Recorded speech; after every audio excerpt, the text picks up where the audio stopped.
In this video, we will demonstrate the difference between using a washer and not using a washer.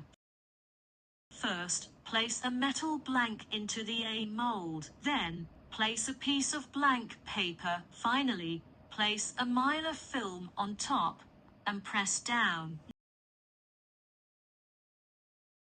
Now, let us see what happens without using the black washer. Place the metal pin back into the B mold and press down. As you can see, the front and back parts do not fit together properly. Now, let us see what happens when we use the black washer. Place a metal blank into the A mold, followed by the blank paper and the mylar film, then press down.